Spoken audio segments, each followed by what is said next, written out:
কোনো ট্র্যাপে পড়েন না, অনেক ধরনের ট্র্যাপ ষড়যন্ত্র করার চেষ্টা করবো।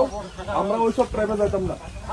আমরা লিগেল অ্যাকশন, আইনত অ্যাকশন। আমাদের কোনো কর্মীরা যদি হ্যারাস করা হয়, তারা যদি নিজের বাড়িঘর ভাঙ্গিয়া আমরা নাম দিয়ে আমরা যদি হ্যারাসমেন্ট করে, আমরা আইনতভাবে আমরা এটার প্রতিবাদ জানাবো, আমরা আইনতভাবে এটার ধিক্কার জানাবো। তারা অনেক কিছু করতে পারবো। আমরা তো দেখছি যে আমাদের পার্টির কর্মীরা আমরা নির্দেশ দিছি যে ওনার ঘরটা যাতে দেখে রাখে, ওনারা যাতে কোনো অসুবিধা না হয়। পার্টি আইব যাইব, আমরা কইছি পার্টি আইব যাইব, পার্টি 5 বছরের। আমরা এই ত্রিপুরা রাজ্যের নাগরিক প্রত্যেকেই যে কোনো পার্টি করি, সংবিধান আমরা অধিকার দিছে। তো আমরা আপনার কাছে এটাই কমো, আমাদের কর্মী আমাদের সমর্থকরা কমো যে আপনারা কোনো ট্র্যাপে পড়বেন না। বিভিন্ন ধরনের ষড়যন্ত্র আপনারা দেখছেন, পূর্বে হয়েছে, এখনো হইতেছে।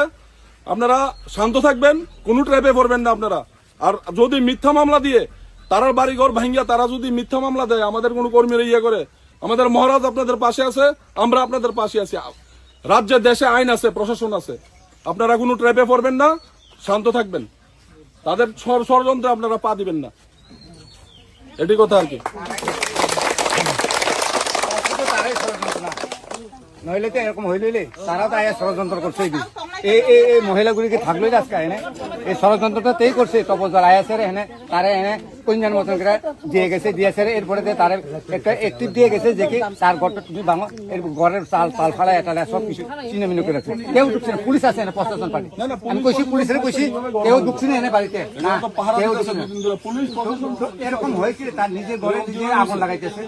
এরকম হয় কেন? এ কি দেশের নাগরিকটা না? আইন কানুন আছে না, প্রশাসন আছে, সব কিছু আছে। তুমি আমার কোনো যদি অসুবিধা থাকে তুমি থানা এই আমার করে এরকম করছে দিলে ভালো কথা। না করতে ধরো